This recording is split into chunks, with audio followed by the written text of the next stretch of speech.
Hi guys, Andreas sonicmainliner with another video. This time it's all about new gear.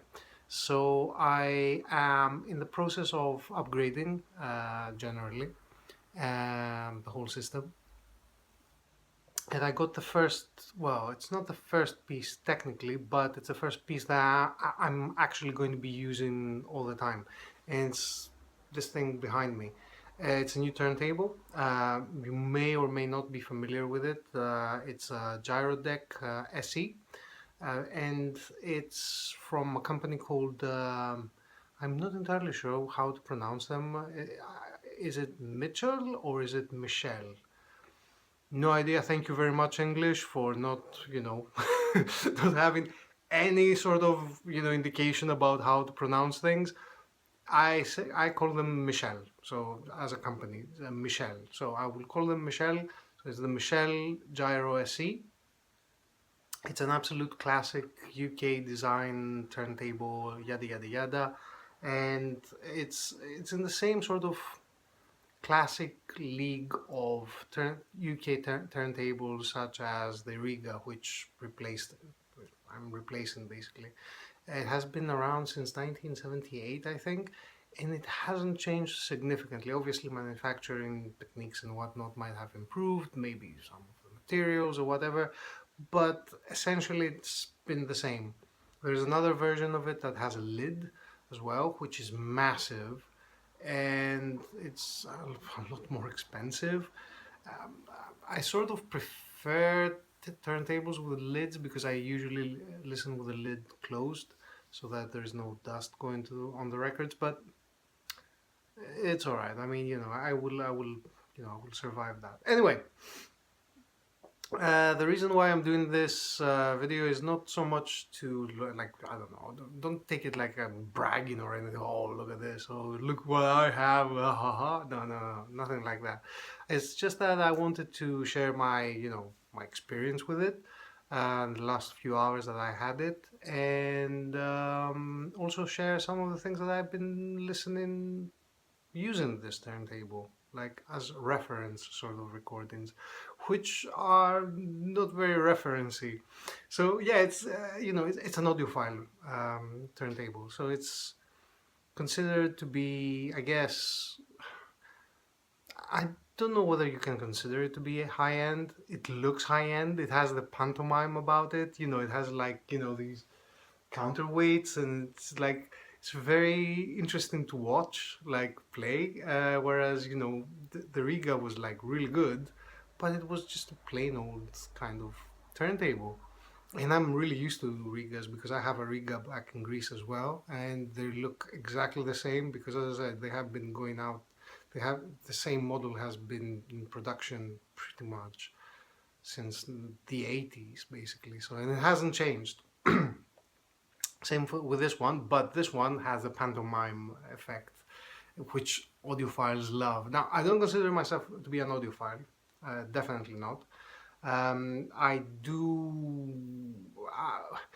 The way that I see it is that having a good stereo system comes with the territory. If you have a lot of records, then you will end up upgrading at some point.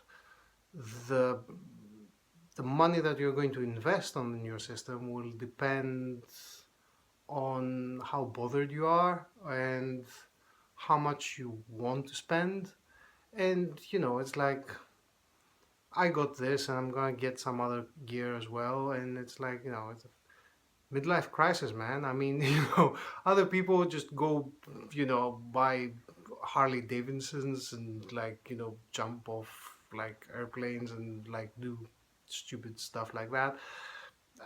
I'm buying a good stereo.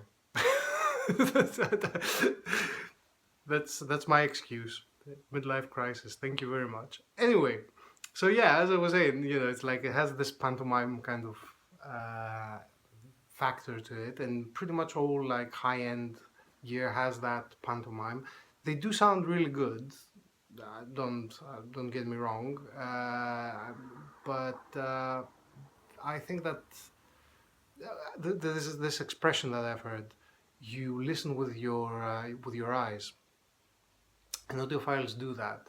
They like to have like, tubes and things and like, weird cables and like different boxes here and there and all that kind of stuff. And like, oh, this box does this and this does that. And then, you put a puck under the under the cable, because if you don't put a puck, then, the stereo imaging will not be as good and all that kind of silly baloney. But yeah, anyway, so yeah, I've had it for a few hours, and comparing it with my Riga, I can say this is that the improvement is not like day and night. I will say that. I think that it also has to do with the ancillary equipment being the same. I am planning to use a separate phono stage for it with the new amplifier that is going to come, and also with the new speakers. And I think that the overall change will be significant. At least I'm hoping it's going to be significant, because I was thinking that, should I really upgrade? I mean, the gear I have is quite good as it is, and I was listening to it and I was like, I already had ordered, and it's like, uh, should I be doing this? But midlife crisis, so I have an excuse. Fuck it, yeah, I'll do it anyway. So yeah, what? Ah, yeah. So this is the Gyro SC with the Michel.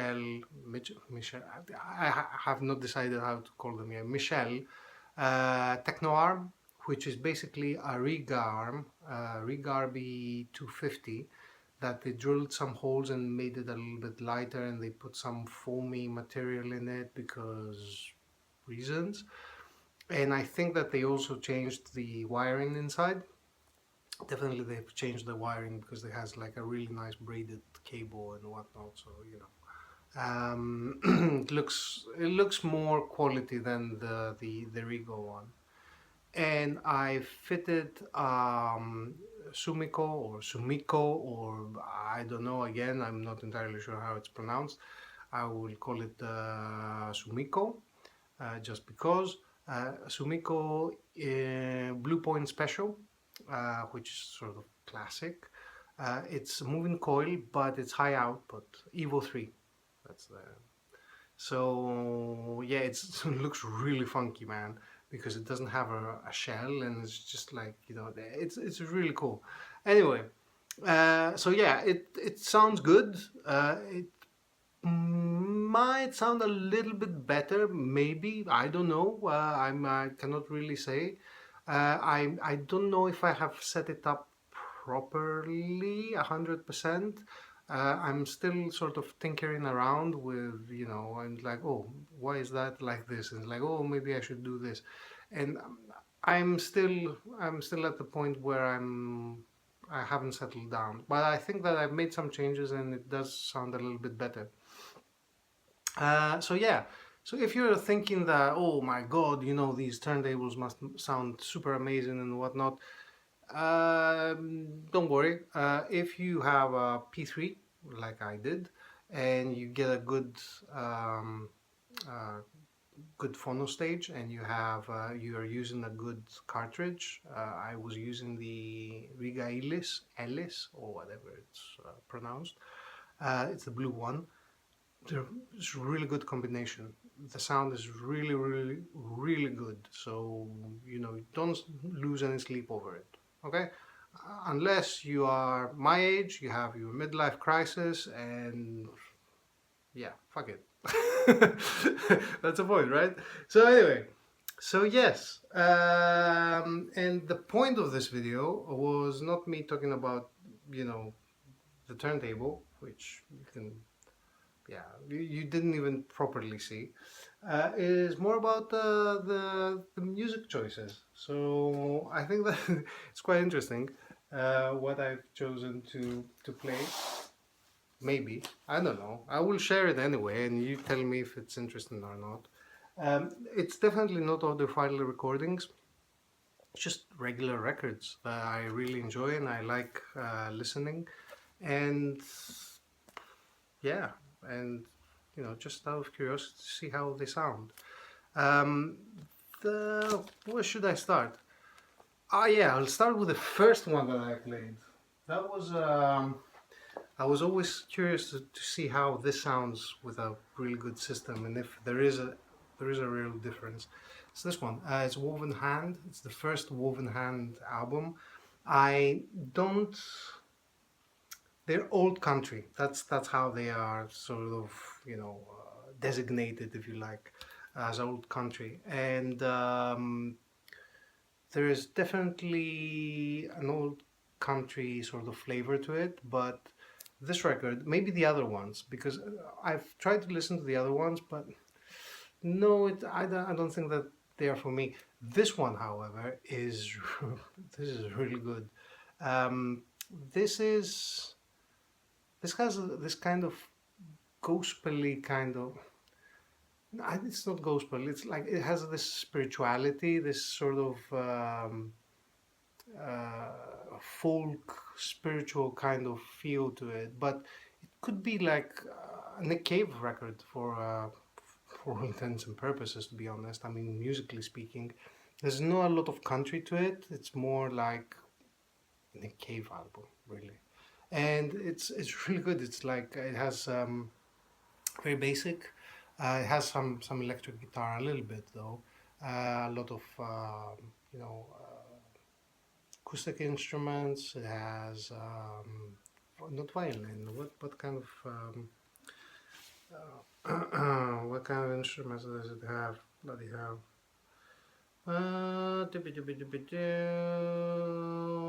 Piano, organ, la la la la, all that kind of stuff. Anyway, and it's very dense as a recording. It's not a fantastic recording. As I said, these are not audiophile recordings I'm going to be showing, but it's definitely it has a lot of atmosphere and has a lot of sort of things going for it, I guess. So yeah, played this. Another one that has a lot of atmosphere and I have shown recently is this one. The Carousel of, well, the what, okay, Miasma and the Carousel of Headless Horses. There you go. Their only album, out on Rise Above, and it came in 2000, what, 10, 8, 7, 7. And I got this one recently, sort of very baroque and very atmospheric as well. Really good album. And then I played something acoustic, a little bit more. The thing that I listen for is vocals. That's the thing that I listen for. It's like how well presented they are. If they're presented well, I think that if a speaker can present these well, then you're good. You're good. And here's Midlake, Courage of Others. This is their second album. Anyway, this is their best album, basically. Yeah, 2009. Absolutely gorgeous album. Fantastic acoustic. It's like so good. So good. I played, and this is a good one because it does put your speakers through the paces and your system through the paces. When, especially for me, when I'm looking for vocal delivery, Tom Waits, swordfish trombones. Yeah, it's like with all this. The turntable is doing pantomime. Tom Waits is doing pantomime on the vocals. He's like, he's just he's really good. Yeah. Then, oh yes. Now this is an album that actually does sound good if you can get to listen to it on a good system. Do it. Just do it. And it's Radiohead, obviously, Moonshaped Pool, and this is the white vinyl album version. I have the deluxe one as well, but couldn't be bothered opening up the package. So Yeah, I've listened to this version. This is a really good recording. Very intricate, very intricate, and you can you, and it's well recorded. The vocals are well recorded, and everything sort of does things, and it's uh, it's it's it's very spectacular. This one is even more spectacular. Now, this is a very good album if you want to test out systems, I think, because it's very demanding. It's extremely demanding as a recording, and it's FK Twigs with this is a debut album, right? She had some EPs before this, but this is the debut album, and you listen to side A, track 3, and it's 2 weeks. This song is just spectacular. It's amazing. I mean, if you listen to it on a good system, it's just things are happening. It's like it's like being in the cinema. It's fantastic. It's amazing, and it's fantastically recorded as well. It's not audiophile per se, but it's very demanding because it has very well recorded vocals, but at the same time, there's like bursts of bass and it's just high frequencies, and it. I think that it's a hard one to reproduce properly. Now, this one I really like because it's a live recording and it has this sense of space that and the music is amazing. By the way, all these are really good records. Just saying, just to mention that. But they were chosen because I wanted to see how they sounded, and some of them just happened to be well recorded. Some of them were like regular recordings. FKA Twigs and Radiohead are like just happen to be good recordings. This one happens to be a good recording as well. The reason why it's a good recording, I think, is because it's a live recording and it has a lot of space and it has a lot of vocals as well and upright bass, which is generally considered to be like hard to reproduce properly. And yeah, it's a very lively kind of recording. So it's beautiful album, beautiful album. I've said before that if there's like something there's a catastrophe happening, and the flat is on fire or whatever. This is one of the records that I would definitely be saving.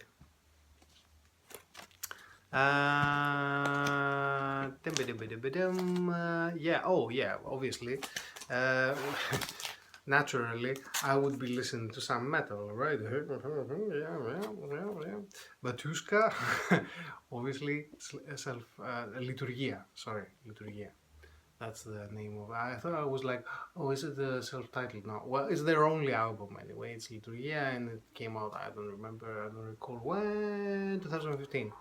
And it's one of the sort of better recorded black metal albums. And also it has a lot of vocals because they have the choir and they're doing the Russian Orthodox choir thing happening, and it's brilliant. It's really good. But at the same time, it's black metal. And oh, look at this! I'm wearing a T-shirt. Perhaps I'm a fan. Yeah. Nails. I mean, yeah, Unsilent Death, first album, and yeah, I'm wondering. You know what? The other day I was listening to Spotify and there I had the radio on. It was something I was listening to, and then it finished, and then it starts playing like the radio for that album. And at some point it had Black Breath. And I was like, hang on, I know this. Bloody hell. Is it Nails? No, it's too long. What is it? And then I saw that it was Black Breath. And I was like, hang on. Roger likes this. Roger, mate, you're not that far away from this. I need to tell you. Anyway, extreme stuff. It is a bit of it's like the espresso of metal music. You get like a dose, like boom, and then it's a really the good thing about this, by the way, I wanted to say this, is that it's not that they just pummel, they destroy the listener with, an onslaught of, noise, is that it has this effect. And I noticed it as I was listening to it over time, is that what I really like about it is that it just puts the pedal to the metal and then it has this release and it changes the tempo to something slower, and that is they do that really really well. And yeah, it's just a brilliant album. Hence why I have the T-shirt, in case you were wondering. Goat. Yeah, why not? I listened to this one. I've listened to other things as well, which I put back in the meantime. So, anyway, it doesn't matter. Goat, yeah, from 2000 and what, 14, 13, yeah, 12. Wow, it's been almost 6 years. Who would have thunk? Yeah, this I just wanted to listen to this one. I didn't have any specific expectations as to like what to listen for and whatnot. But yeah, now these two, I had very specific expectations about these next two. This is the first one from Dead Can Dance, and I have decided that my favorite albums from Dead Can Dance before they became too sort of medieval, so to speak, are the first one and Within the Realm of a Dying Sun, which I have on vinyl, but it's I think that the CD that I own sounds a little bit better. Anyway, I've been listening a lot to Dead Can Dance lately, and I've been listening to this one and Within the Realm of Dying Sun, and the one that I wanted to listen to the most was Frontier, which has a lot of I don't know, percussion, and it just sounds amazing. Sounds really really lively. I really enjoyed listening to this one. Next one is, well, Joy Division, the first album, and yeah, it's I really like the bass on this one. I mean, the, my God, the first you don't get a better song to begin with than what's the name of the song? Oh, come on, I forget. Disorder. Yeah, there you go. Disorder just kicks it off really really well, and yeah, it's a good. It doesn't go. I don't think that the bass goes very deep, but it's very loud. So you know, and that's the thing is that you yeah I do listen for vocals and whatnot, but you need a little bit of bass in your life. You do need that, and yeah.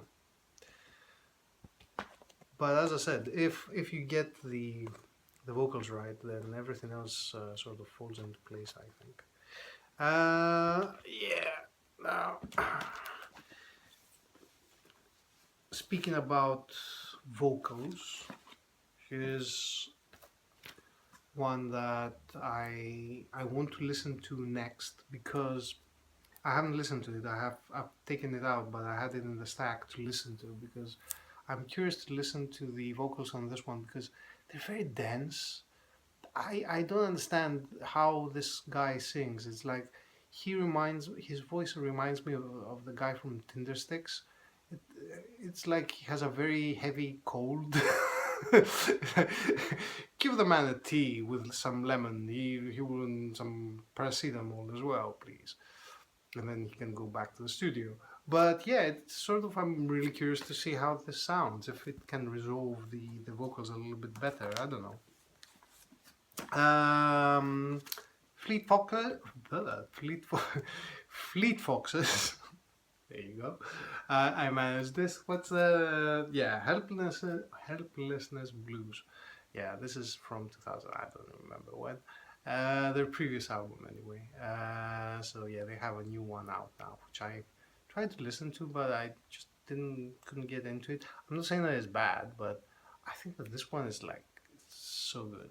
I just yeah, it's so tight and it's very well recorded as well. I found, and the pressing is really good as well, which does help. And here's another one which is very atmospheric, and I really enjoyed listening to it, and I really like it as an album. Not that I didn't like any of these as albums per se, but just saying. It's the Antlers, their second album. What's the title? Burst Apart. Very atmospheric, very sad music, very sad. Like, oh, it really is like, yeah, you feel like a millennial. It's like, oh, no, what are we gonna do? Like, whatever. But it's nice. It's poetic in a way. It's not just being grumpy. You know what I mean? And then this album is actually considered to be kind of audiophile. I know that there are some audiophile versions of this, like Blu-ray and whatnot kind of versions, 24-bit, blah blah blah blah. I know that kind of stuff. And yeah, it's Grace Jones and what's the title of the album? Nightclubbing. Yeah, from the song Nightclubbing, which is Iggy Pop. It's a Iggy Pop cover. But yeah, this is a fucking brilliant album, by the way. It's it covers a really good spectrum of the audio as well. It has bass, has the vocals which are really well recorded, and it's very it's a good test record, I think. And finally, I will unapologetically show the following album because I like these guys. It's you too.